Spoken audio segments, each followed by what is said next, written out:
Crimson Rivers, Loss. There's the sound of Evan's bowl hitting the ground, and then the first thing James feels outside of the searing, white-hot agony centered on his leg is hands on his face. Regulus has thrown himself down on the ground next to him, his face alarmingly pale. He's cradling James's cheek, but only for a second, and then he's ripping himself away to go to the trap on James's leg. James stares down at it as he gasps out choked noises of pain, whimpering and biting his lip so hard that he nearly bites clean through. Fuck. It hurts so fucking bad. James hasn't felt pain like this before. He's never even broken a bone. So seeing the trap clamp down on his leg is just so much. It's so much. James's head reels from how much pain he's in. And to think there are worse things to experience and greater pains to feel, James can't even fathom it. Any of it. He thinks the entire concept of pain is just stupid. It shouldn't exist. We have to pry it open, Regulus says, his voice sounding strained. James can see his hands shaking. Evan? I know, Evan exhales and grimaces. Fuck, okay. James, this is going to hurt. Like, really bad. As soon as we get it open, you need to move your leg free. Regulus, you get one side, and I'll pull the other. Firm grip now, Regulus. At the sharp call of his name, Regulus gives a violent blink and jolts into motion. He nods at Evan, and they both reach out to carefully grip the sides of the trap. Neither of them pull. Just do it, James grits out. He can feel the teeth of the trap buried in his leg, deep enough to scrape bone. Together, Regulus rasps. 1, 2, wait, Evan blurts out. On 3 or after 3? Evan, Regulus shouts, glaring at him and looking frazzled. Evan huffs. It's a valid question. 3, Regulus bellows, and they immediately start pulling at the same time, which is when James starts screaming bloody murder again. It almost hurts more being pried open than when it clapped shut, honestly. James's leg immediately starts throbbing harder, wave after wave of pain radiating from his leg all through his body. As soon as he has room, James lifts his leg free and scoots himself back, his shouts tapering off into whimpers as his foot drags along the ground. When Evan and Regulus let go of the trap, it snaps shut with a clang, blood straining from the teeth where it meets. In seconds, Regulus is back at James's side, hands cradling his cheeks once more. James looks at him, blinking tears out of his eyes. You're fine, Regulus says breathlessly, his eyes wide, and he's still so pale. It's fine. You're fine, James. It's not even that bad, yeah? Don't be a baby about it. It fucking hurts, James confesses, nearly whining. I know, I'm sorry. You're fine, baby, it's fine. Regulus rambles, his fingers trembling as they pad down the sides of his neck, more unsteady now than he was in the aftermath of cutting Mulciber's hand off. Regulus, you need to get him up now, Evan hisses. There is no way the Death Eaters didn't hear that. I wouldn't be fucking surprised if everyone heard that. Get him to the cave. Go!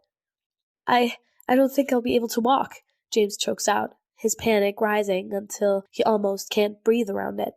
Not being able to walk out here, in these conditions, that's a fucking death sentence. He immediately starts spiraling. I'll help you, it's fine, I'll help. Shh, you're okay.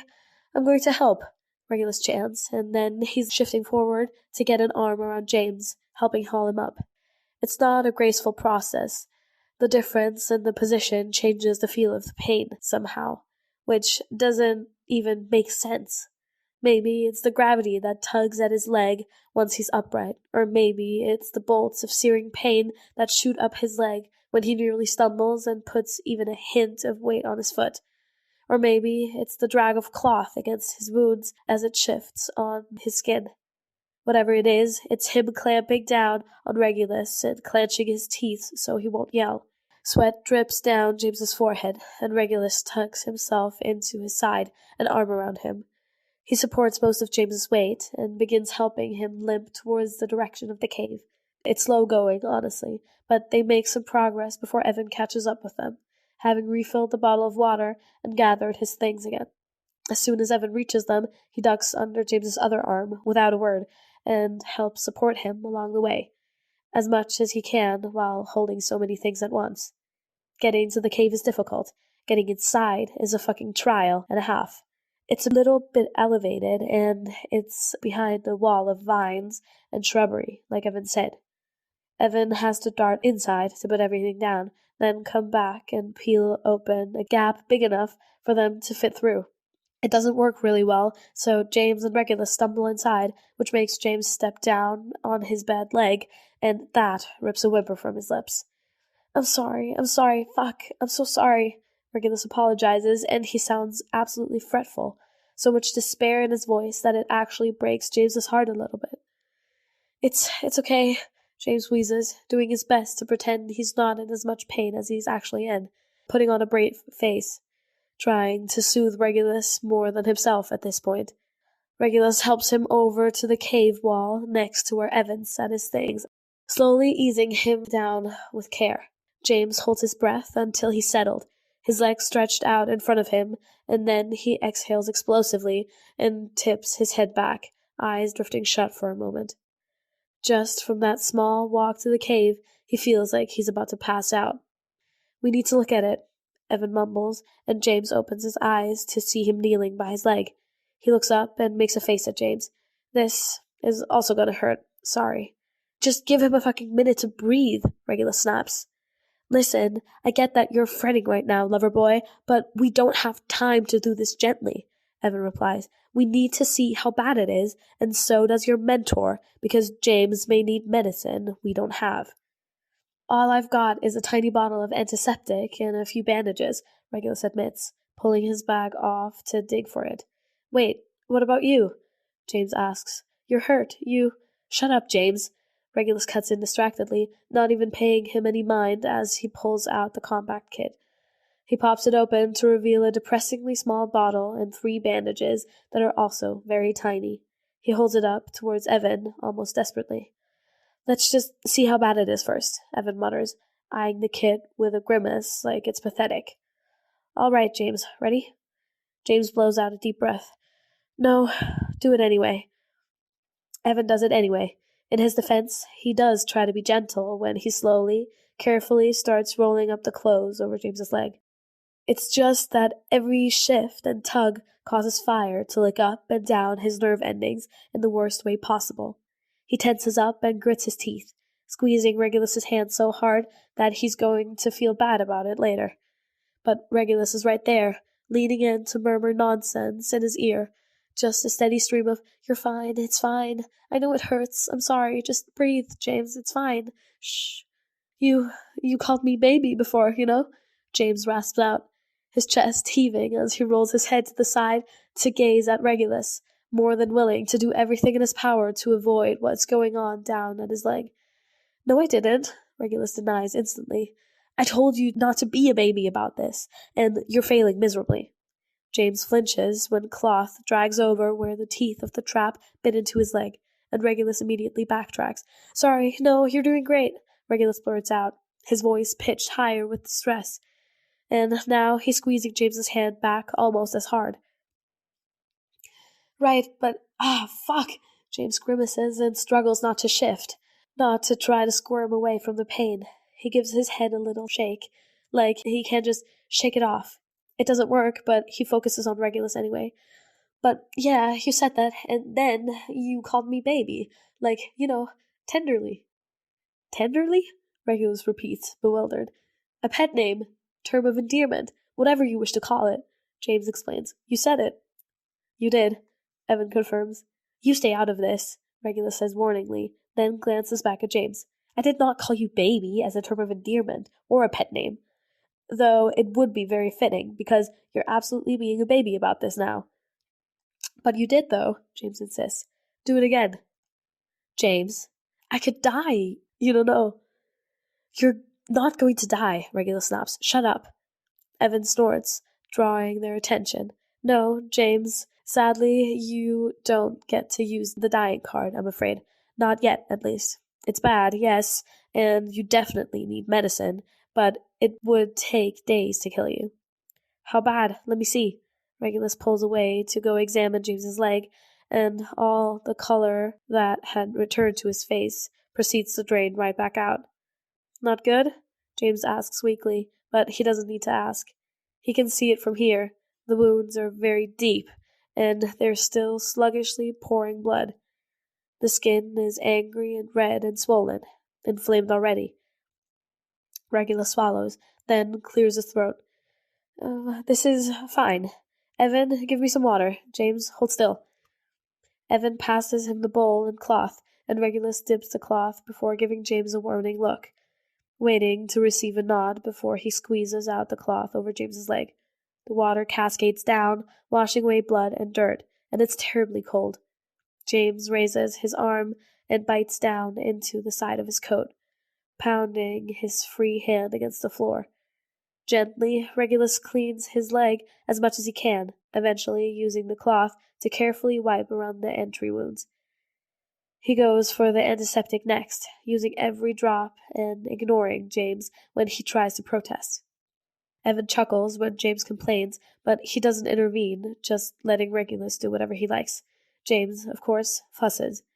At least keep one bandage for yourself, James demands, utterly aghast when Regulus starts peeling them open. You have that gash on your side. Regulus, please, just shut up, James. Regulus says dismissively, yet again, then carefully covers James's wound in every single bandage, somehow managing to make them all fit. You're not going to be able to walk, Evan informs him. Not for a few days, at least. Not unless you get medicine sent by your mentor. Which is going to happen, Regulus says, then tips his head back to glare directly at the ceiling of the cave. Serious, you're going to send something to fix him, or so help me, when I get out of here, I'm going to rip all of your hair out right from the scalp until you're fucking bald. There's a long beat of silence, and James blinks at Regulus, startled. Regulus is very agitated, fussy, frantic, almost. He's clearly on edge, like maybe he doesn't like to see James in pain, and James thinks he doesn't. It puts a soft glow of warmth in James's chest to realize that Regulus is concerned about him. James thinks that realization alone could cure him, because despite the pain all over, he breaks out into a grin and feels like he could hop up and run around. He doesn't test the theory, but he feels it nonetheless. His hair, Reg? That's a bit much, isn't it? James teases.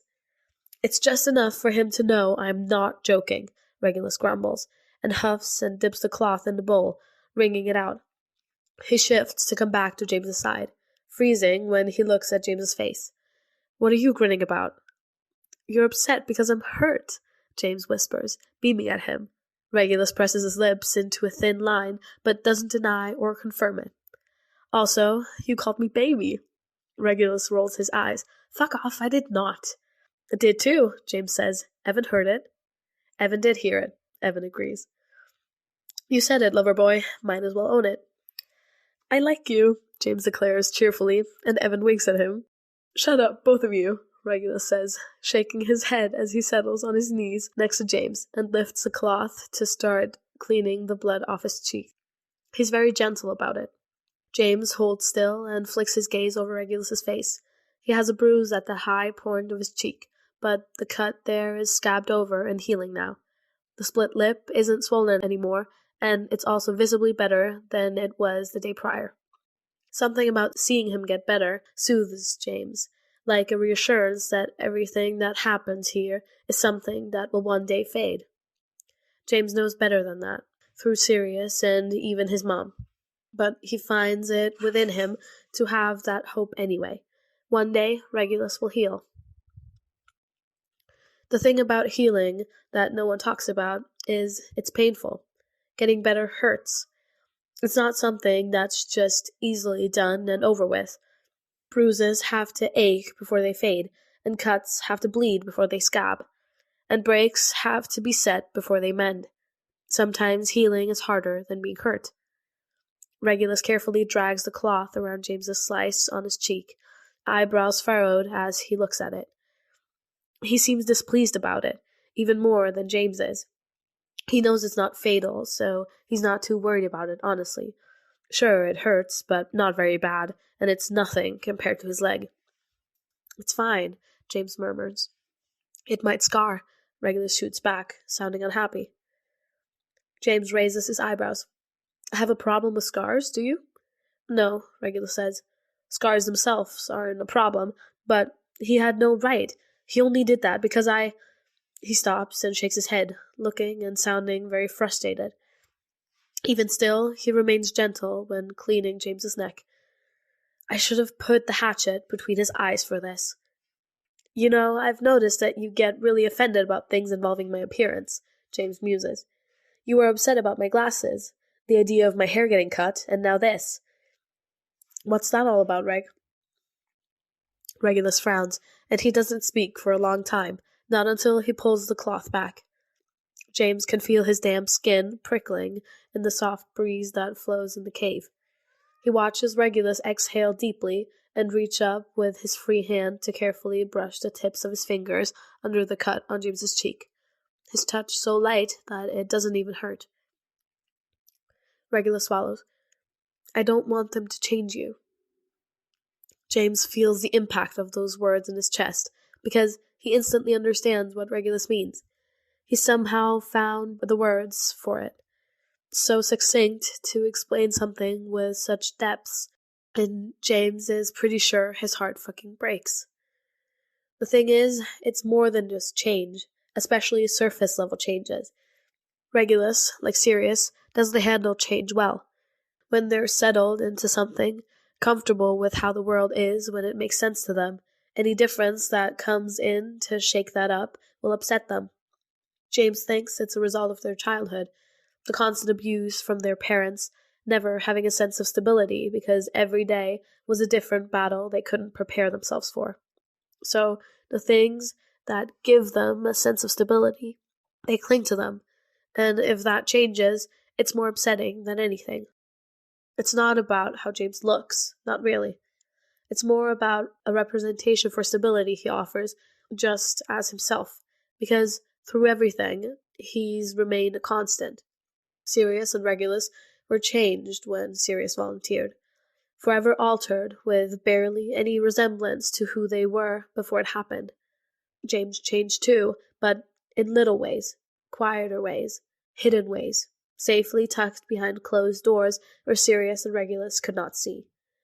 He didn't lose too much of himself for it to become obvious the way they did, and he just now realized that, like Sirius, Regulus takes comfort from that. He's protective of that, defensive of it, just the same as Sirius. I don't want them to change you, Regulus said. It's more than just taking his glasses and giving him scars. It's a plea for James to get through this unscathed, because he was always the one with a bridge to who they all used to be. He's closest to it, like a connection they can reach out and touch. A reminder of what they lost when they were in danger of forgetting that there used to be anything at all. James thinks that Sirius and Regulus have many different fears, and one that they share is how easily the Hallow and the games can alter everything.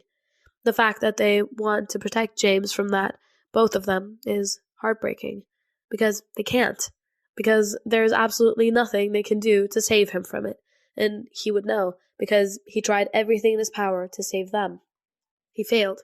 He failed them both. Taking a deep breath, James reaches up and gently sweeps Regulus's hair back over his temple, tucking some of it behind his ear, staring right into his eyes as he whispers, They already have, love. It's broken in a tone that is weighted with remorse and regret, because he's not happy about it either, but he won't lie. The moment he killed that man, that was it. There's more too. The fear, the desperation, the repeated surge of the need to survive. It all molds him every second, his shape ever changing. James doesn't have the heart to tell him that it's been like this for years, even before he killed a man, even before he entered the arena, even before his name was called. 10 years ago, he was changed, too, just from the sound of Regulus's name and Sirius walking to the stage in his place. No, Regulus denies quietly, his voice a mere breath, and he looks like he's just been slapped. He shakes his head minutely, his eyes wide and a little wet, almost like he's betrayed by this. He sounds so innocent, so young, 25, and James can hear the 15-year-old in him, on the verge of breaking, like this is the most devastating thing to happen to him since he watched his brother take his place in the arena. It's like he's trembling on the inside, like that scared boy is trembling within him. Still trembling, always trembling. Yes, James tells him gently, but he knows something that they don't, something that they struggle with when he doesn't and never has. It's okay, though. Do you want to know why? They can mold me, shape me, but what I'm made of, what I am, that doesn't change. Who we are, that's ours, Regulus. No one can take that from us. If nothing else, we always have that. I don't want them to touch you, Regulus snaps, and he sounds almost petulant, frustrated, indignant. He shakes his head and then, without warning, folds forward to press his face into James's shoulder, leaning into him. This is a bit different, in that Regulus now sounds quite bitchy and also wildly possessive, which is, yeah, that's something. Confusing mostly, but something. Regulus, in his greatest moments of emotion, has always done one of two things. He either shuts down and shuts it out until he can figure out how to properly ignore it, or he rides it out until he can wrangle it under control, usually while hiding. In the arena, James has noticed that Regulus doesn't let himself shut down, almost like he's afraid of it. Feeling is a connection to one's humanity, and when you're in an environment that's trying to wring that out of you, not letting yourself feel will only help in the long run. So, even in just riding his feelings out, Regulus is being a rebellious little shit, basically. James is admittedly confused about the nature of Regulus's feelings at the moment, about him, but he's aware that they're important. He can make some of them out, and he knows what they mean. Possessive, protective, concerned, gentle. All of it curls up in James's chest like a purring cat, because he knows it means something. It has to. James wants to ask, do you still hate me? You said you always would, but are you sure that's true? He can't bring himself to say the words, because he's in enough pain as it is, and right now he's not willing to risk more. So instead, he lifts his hand and cups the back of Regulus's head, carting his fingers through his hair, and never feeling as powerful as he does when the tension seeps out of Regulus's body with each swipe. James smiles fondly at the top of his head. Sorry to break this up, Evan says, and all of the tension slams back into Regulus's body immediately as he pulls away with a sharp inhale. James shoots a glare at Evan, who is standing by the entrance to the cave. James wasn't even aware that he wandered away to give them some privacy, but he's suddenly ending that kindness as he swivels to come rushing back over to them, eyes wide. We have a problem. Regulus heaves a sigh. Don't we always? The problem, as it turns out, is the distant sound of the Death Eaters getting closer. Regulus stands at the entrance of the cave, his heart racing as he hears them approaching. They're going to make it here soon.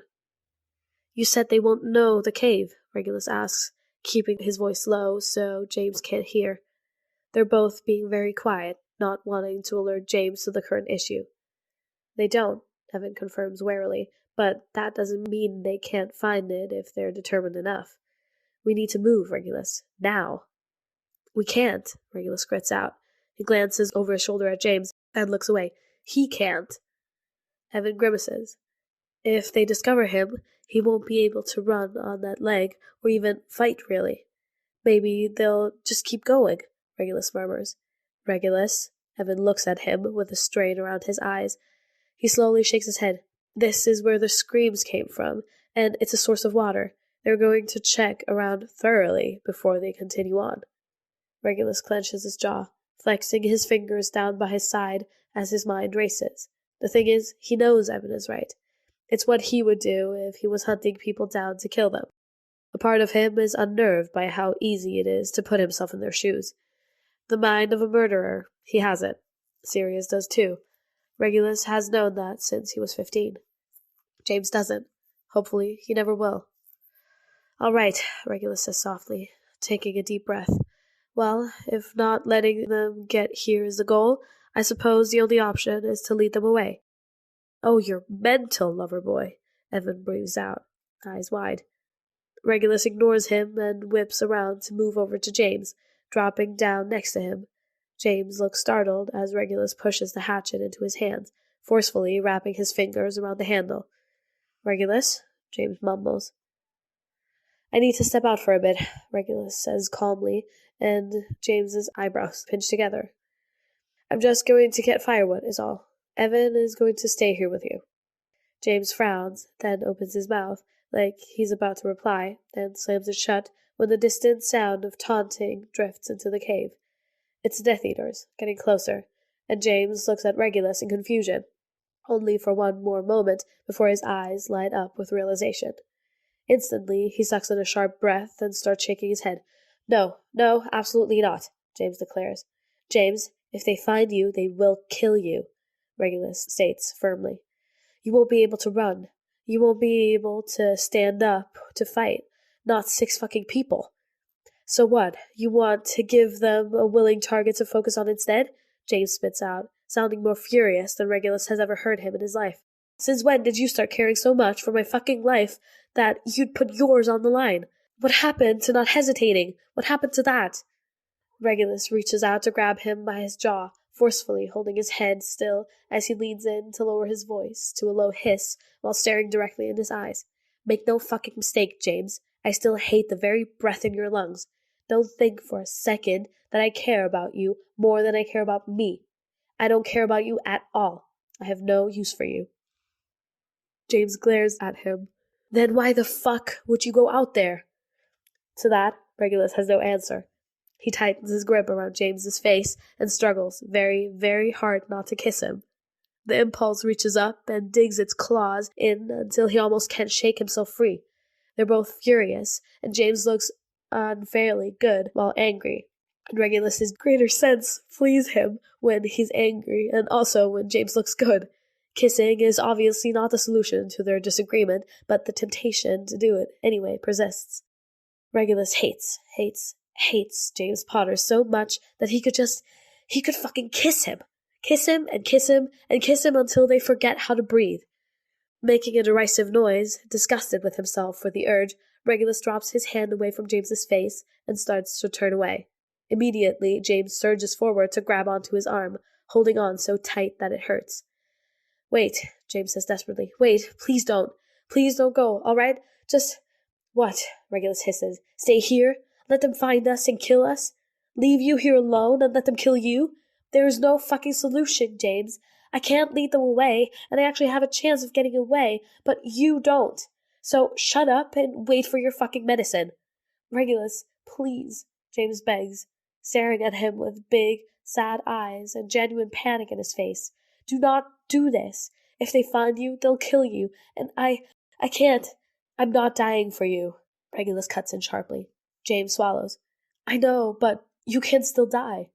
Regulus can't argue against that, so he says nothing. James makes a small sound and digs his fingers into Regulus's arm harder. "Just come back. If you have to go, then make sure you'll be back. Promise me you'll do anything it takes to get back." Regulus looks at him for a moment, and there it is again, that stupid, senseless heart flutter. It gets stronger each time it happens, more obvious to the point that he can't really ignore it anymore. It's growing in frequency, and it's turning him into the idiot he thought he'd left behind 10 years ago.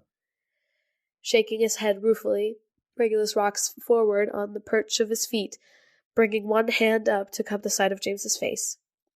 He ducks in and presses a kiss to James's forehead, a result of the heart flutter and the earlier impulse to kiss.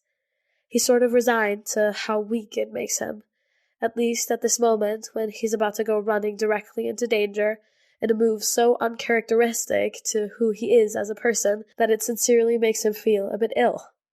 The kiss lingers, and James leans into it, his hand coming up to cup the back of Regulus's where it rests against his cheek and hair. Regulus can't keep his eyes from drifting shut, and he holds there for 1 beat, then 2, and then 3 before slowly pulling back. James immediately tilts his face up as he draws back, his eyes wide and confused. Okay, that's fair. Regulus did just tell him he hated him and didn't care about him at all less than 20 seconds ago. This is a big leap from that, and Regulus knows it. He should probably feel bad about the mixed signals he's sending at the moment, but he honestly doesn't have the time or luxury. What was that? James whispers, sounding breathless.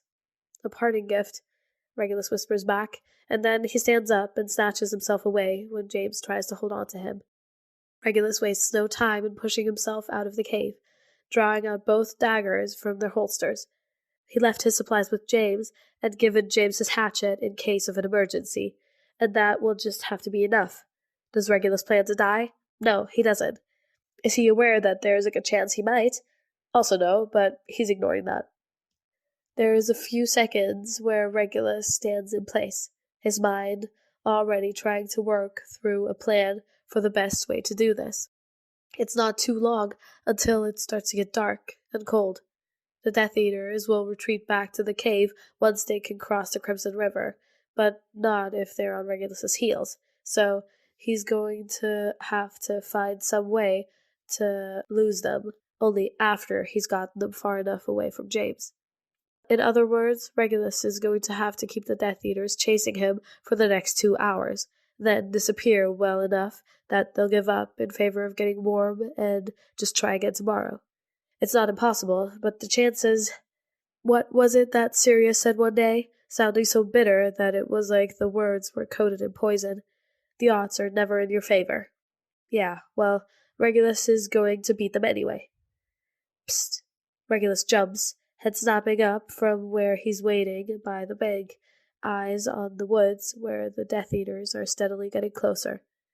Evan moves next to him, lips pursed and sword in hand. Evan?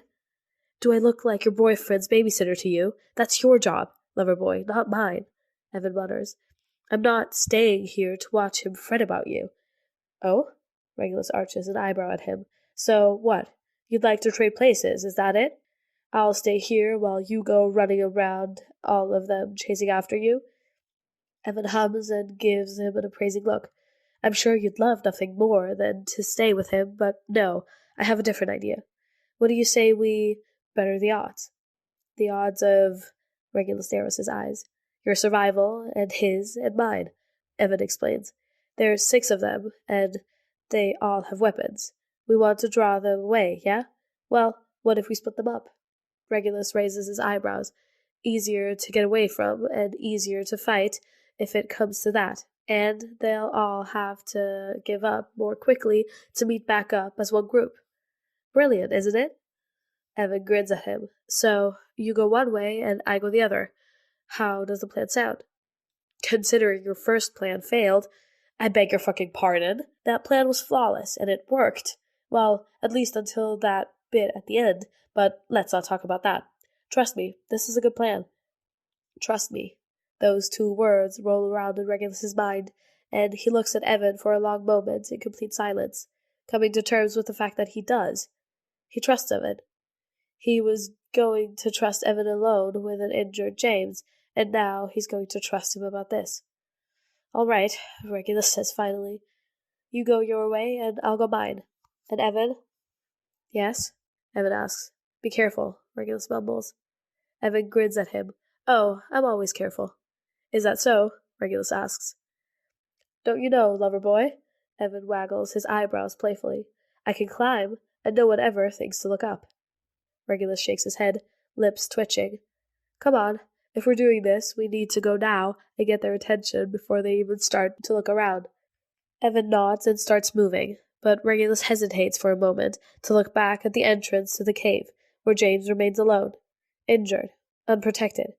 Anything could happen to him. Anything.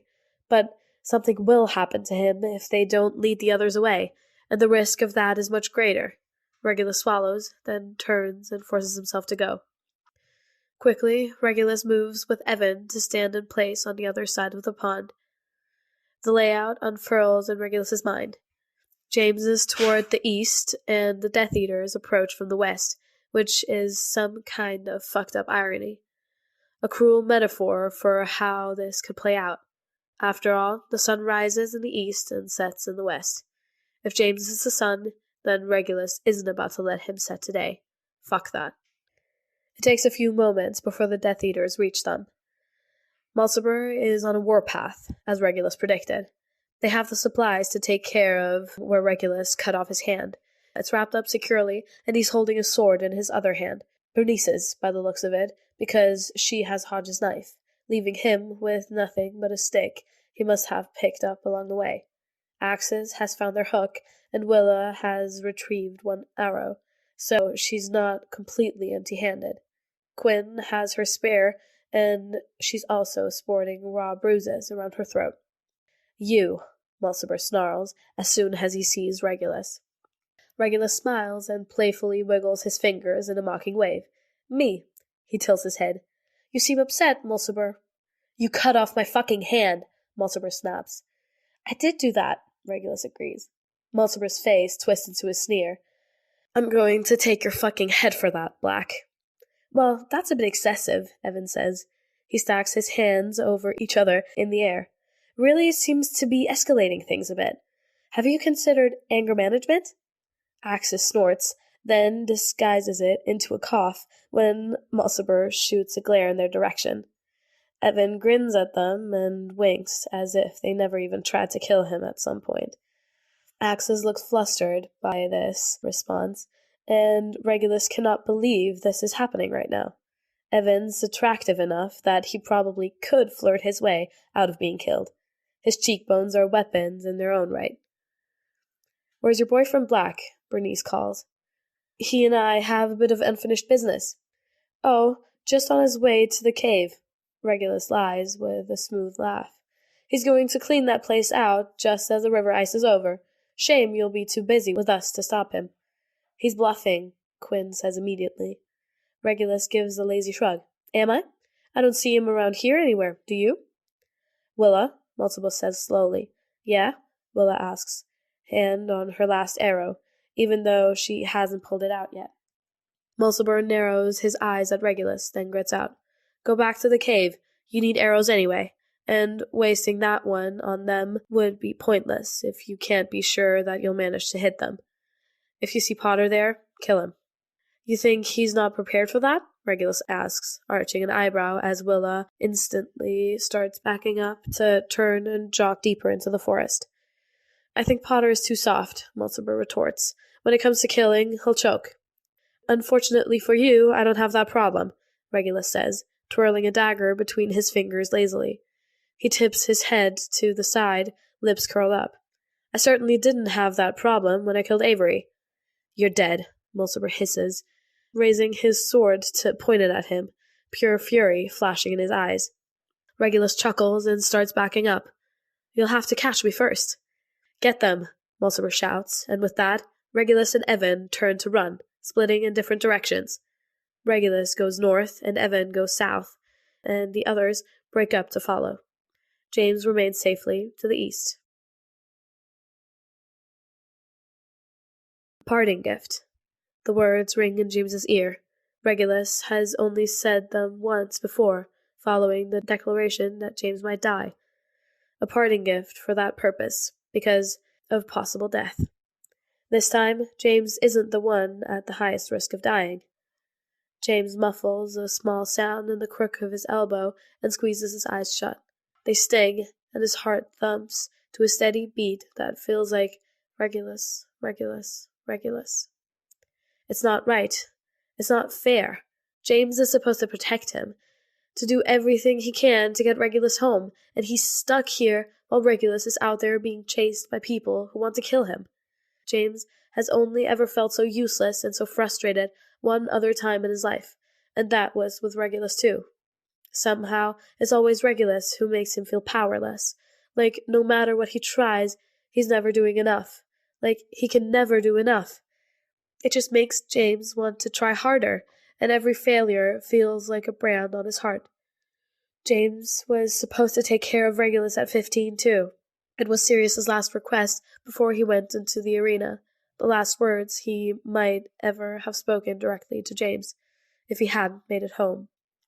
As hard as James tried, he could never get it right. Regulus, like Sirius, is stubborn. He was going through something that no one should ever have to deal with. He wanted to be alone. Never wanted to talk. Always disappeared to places that James could never find him. James used to sit outside on the street, waiting for Regulus to come home, where he disappeared off to after the game stopped showing in the courtyard. Every day he tried to talk to him. He begged him to come over to his house, asked him to dinner because he was getting so thin, suggested he stay over at least for one night to get proper rest because he always looked so tired, begged him not to go home because his parents were furious with him every time he ran off, so much that he would have to face their wrath as soon as he went through the door. Without fail, Regulus brushed him off. With each passing day, he got meaner and more distant, growing sharper when he told James to back off. It bubbled up into an explosion until Regulus was yelling at him. "You're not serious. You'll never be serious, so stop trying to be," he shouted. The thing is, James understood. Regulus wanted Sirius.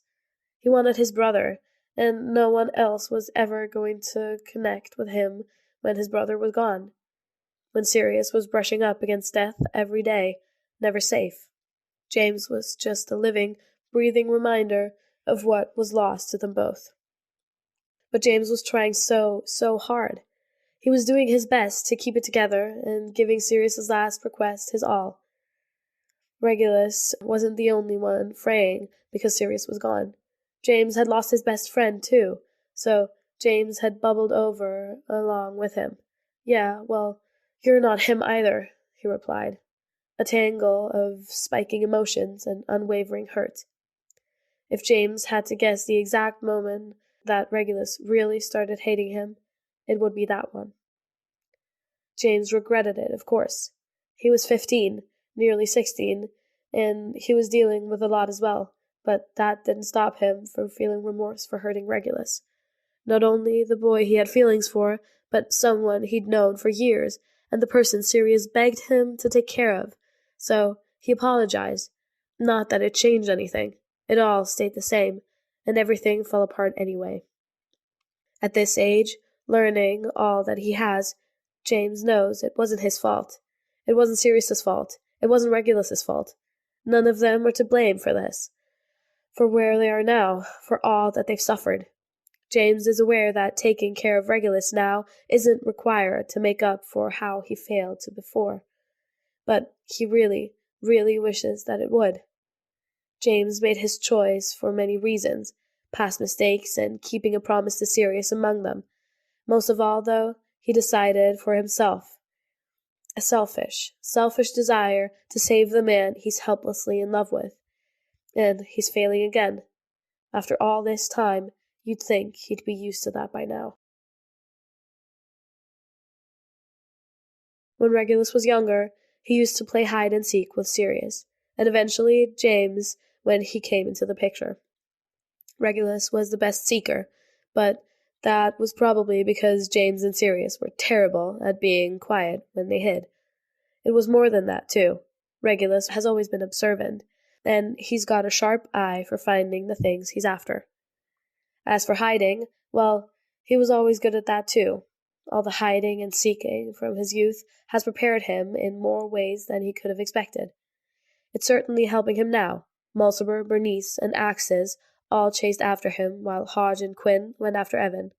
Regulus is faster than them, and he uses this to his advantage, staying ahead of them at all times. He runs and runs and runs, like maybe he could run forever. He can't, and neither can those that follow him. Humans are creatures of endurance, so of course they can't just chase each other around for hours on end.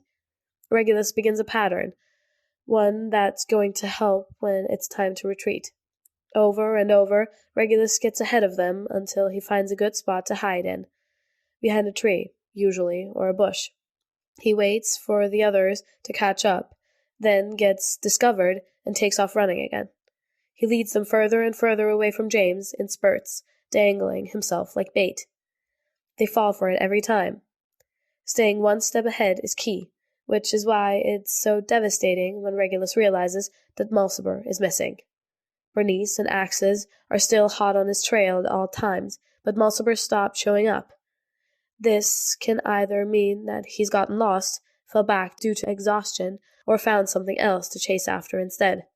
Regulus has no idea where Evan is, but he's heard Quinn and Hodge in the distance a few times, so Mulciber could have gone to help them. Either that, or he's gone back to the Crimson River to see if James is really there. Whatever it is, Regulus doesn't like it. In hide-and-seek, knowing where the other players are is one of the most important parts to help you win. In this game, it's him, Mulciber, Axis, and Bernice. Losing one is concerning. Unfortunately, it eventually gets late enough that worrying about Mulciber isn't an option. He needs to circle his way back to James, which means shaking Bernice and Axis off. This part won't be simple, but he's made it more simple by leading them into a pattern they're used to by now. It's the same thing as before. Find a place to hide, but this time, the goal is not to get discovered. Bernice and Axis will keep looking while he sneaks off, waiting for that moment of discovery he's not going to give them. "Come on out, Black," Bernice calls, sounding winded as she and Axis break through the trees. Regulus has stopped running, so they unconsciously know he's hiding. "Fuck, I'm tired," Axis wheezes. "Bern, we can't keep doing this. We have to head back soon. The temperature is starting to drop. Mulciber said—" "I know what Mulciber said," Bernice mutters. "Just spread out and look for him, all right?" "What if we don't find him?" Axis asks. "Then we'll go meet up with Willa. Maybe Quinn and Hodge will have better luck with Rosier," Bernice says. "But we'll find him. You hear that, Black? We know you're here." Regulus rolls his eyes. Yeah, he hears that. And them knowing he's here is the whole point, idiots. They're only two people, so they can't really cover much ground, which he uses to his advantage. The thing is, he was always better at hiding than Sirius and James, because he was good at being quiet. He uses that too. People have this thing where their minds fill in information that isn't necessarily true. For example, Regulus can't be crouched near a large rock because they didn't see him in front of it, and when they move past it, he's not behind it either. They don't come over to check because discovering him has been easy so far. He's made himself obvious and loud on purpose, for this exact reason. It makes him sloppy. So, with an ease that's almost pathetic, Regulus slips around the rock as they move past it, and the further they go, the farther he gets in the opposite direction.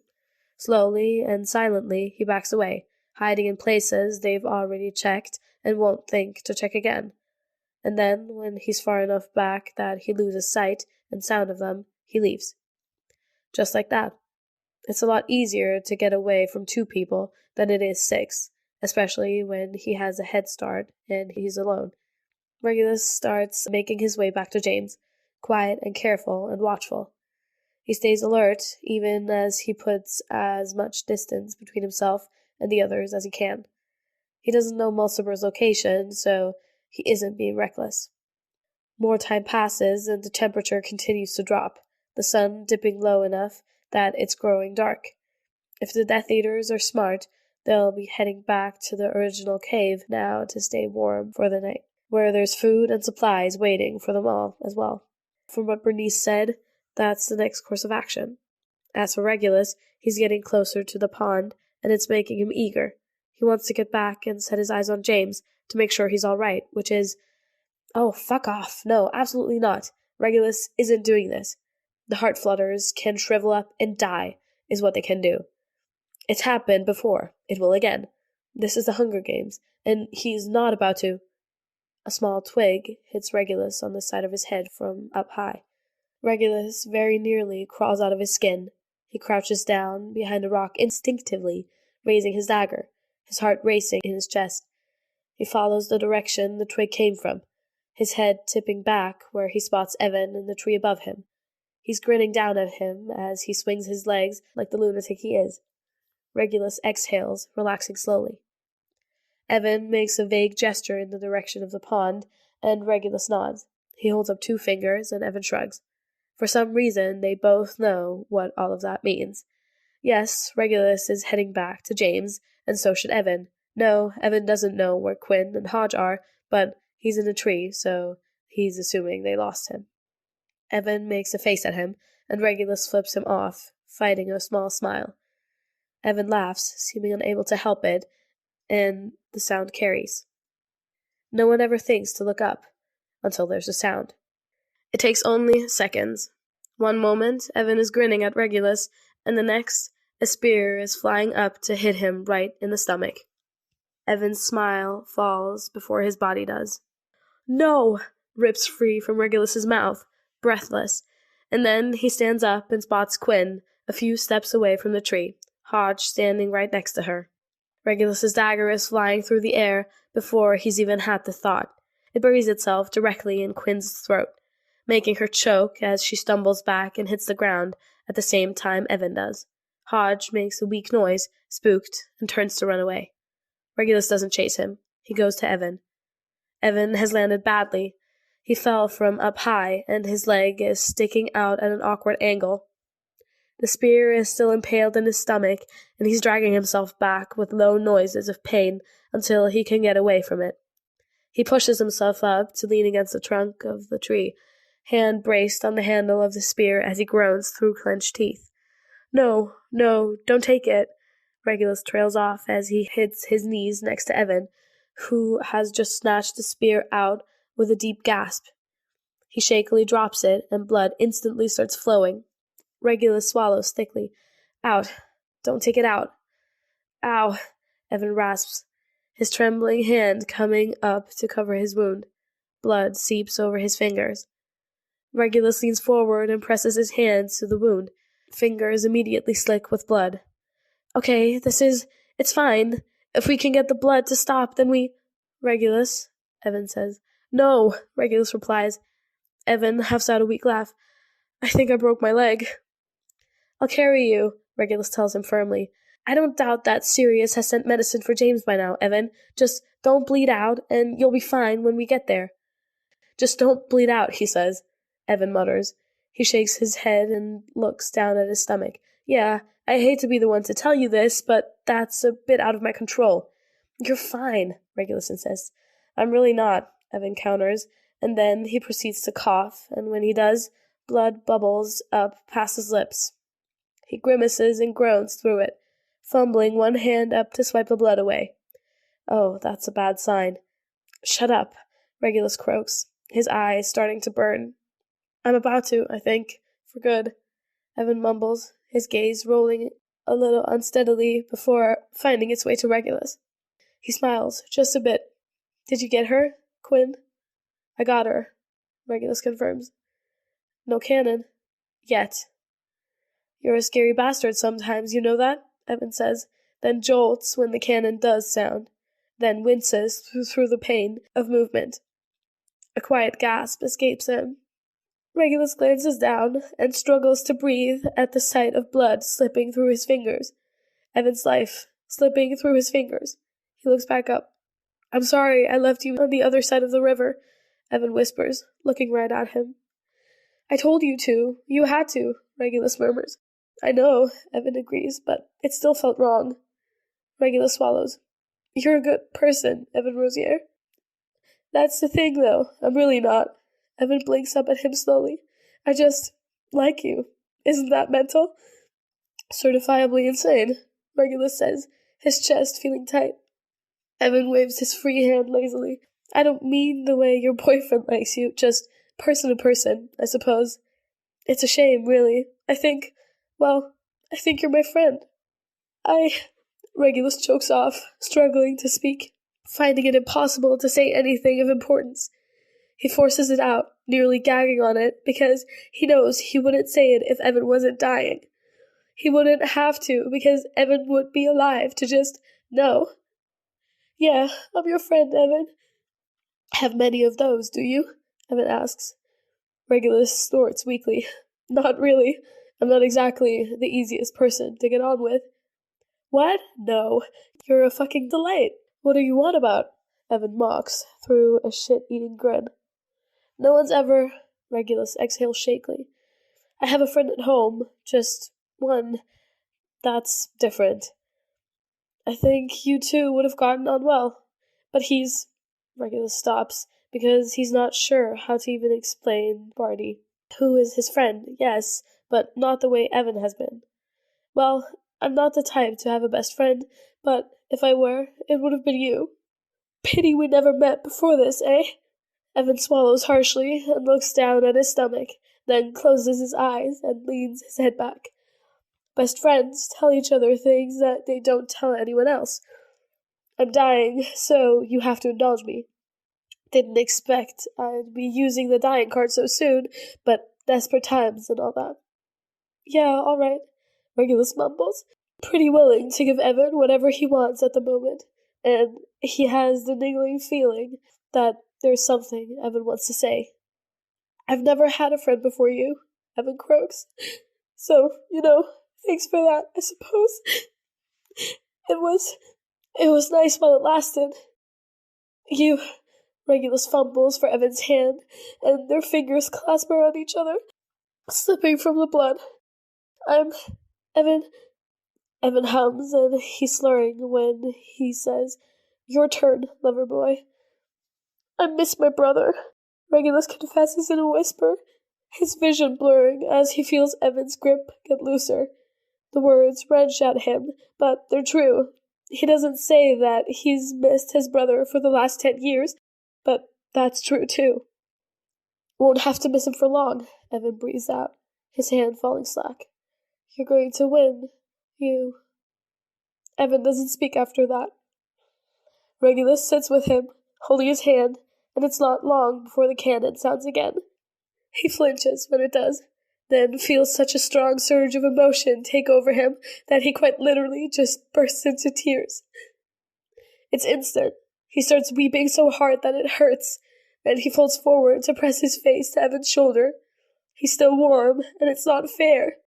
It's not fair. It's not fair. Please, Regulus chokes out. Sirius, please. He doesn't know what he's begging for, really. For Sirius to find some way to fix this. For Sirius to hold him in his grief now when he didn't before. For Sirius to just be here, because Regulus has just lost the best friend he never even got to have. And because Regulus misses his brother so fucking much. Nothing changes. Sirius doesn't show up. Evan is still dead, and Regulus is still left alone with a corpse. The gut-wrenching, heart-rending sound of harrowing sobs that falls out of his little brother makes Sirius want to set the world on fire. It makes him want to get his hands on anyone who had anything to do with it and rip them apart. Regulus never had very many friends growing up. When he was really young, he was too shy, and Sirius was always the one who wasn't afraid to talk to people. Sirius had friends in school, even before he met James, but Regulus never did. He's always been quiet, and even that young, he didn't really like people. Even James wasn't really his friend, now that Sirius is thinking about it. It didn't matter how well they got on or how much Regulus actually genuinely seemed to like him. James was always Sirius's friend. His best friend. Regulus never had one of those. A best friend. There's Barty. And Sirius knows they are friends, but it's not, well, there's something else mixed up in all that they are for them to be best friends. Uncomplicated, simple best friends, the way James and Sirius are. Regulus never had that. Until now. Or something like that. Something that could have been. Maybe in another life. They would have been just as close as Sirius and James are. Maybe not. Either way, sometimes there are people that just recognize each other. Like, whatever you're made of, you might be lucky enough to find someone holding a little bit of you in them. And without even knowing it, you've been carrying around a little bit of them before you ever met. So, when you do meet, it's like something inside you starts wriggling around that says, hey, that's me, that's ours, that's us. Recognition, connection, something really, truly special. Regulus has just watched that die. Sirius stares at the screen, unable to do anything as Regulus releases a muffled shout into Evan's shoulder. It's utterly chilling, a raw scream of pure grief. The worst part is, Sirius knew it was going to happen. He saw the Death Eater girl there with her spear. He saw her take aim, then let it fly, and there was nothing he could do. He could only sit here and watch, and cling to Remus's hand, and fall apart just because Regulus is. Regulus, who said, "I miss my brother." Sirius has been crying ever since. Regulus hasn't said that, or anything even close to that, in 10 years. Something he doesn't tell anyone else. That's what Evan asked of him, and that's what Regulus went with. "I miss you too," Sirius had thought, and maybe he whispered it. Maybe Remus heard it. Or maybe not. He's been crying too incoherently to know, but it's true. He's been missing Regulus for the last 10 years. "I'm sorry, Reggie," Sirius rasps, even though Regulus can't hear him, even though that doesn't change anything. He's so fucking sorry. He wishes he could fix this. He can't, and Regulus continues to weep. There's often these moments in the arena when those inside have been pushed and pushed and pushed, when they've been non-stop suffering every variety of torment, and then they break. They always break. Everyone has a breaking point. The saddest part is, there's generally multiple breaking points. Some people don't get back up after they've reached that point. Most do, but they don't get back up the same person. A few can, and they figure out how to recover as much as they ever will. It usually depends on how badly they've broken down. Despite the brutality of Regulus's breakdown, he nonetheless gets back up. It's a bit of a process, one that shows just how stubborn he is down to his core. Maybe that's a black family trait, even to their detriment, because Sirius has that same streak within him. In this case, it serves Regulus well. He cleans his face. He stands up, marches over to rip the dagger from the dead girl's throat, then moves back over to crouch down beside Evan. He starts carving into the trunk of the tree, his shoulders blocking the view of what he's doing. "Evan's name?" Remus murmurs. He's been rubbing soothing circles into Sirius's hand since they started watching together. Sirius has been a wreck from the moment that he came through the door, rushing to see what had happened when he left the party after getting medicine sent to James. Not very much had been happening at the time. Regulus was still playing hide-and-seek, which Sirius recognized instantly. He's a smart little bugger, there's no denying that. "I don't know," Sirius mumbles, waiting to see what Regulus will reveal when he moves out of the way. It takes a while, and then Regulus stands up and walks away. Sirius sucks in a sharp breath the moment he sees what's there, and Remus curses softly in shock. Hallow is hollow. I'm sorry, I'm just gonna have to say, this is the first time I realized that it says hallow is hollow, and not hallow is hallow. I was so fucking confused about what the fuck does hallow is hallow mean. It sounds like, praise for the hallows, but it's hollow. Oopsie. Okay. Continue. On the screen, the tree goes up in flames.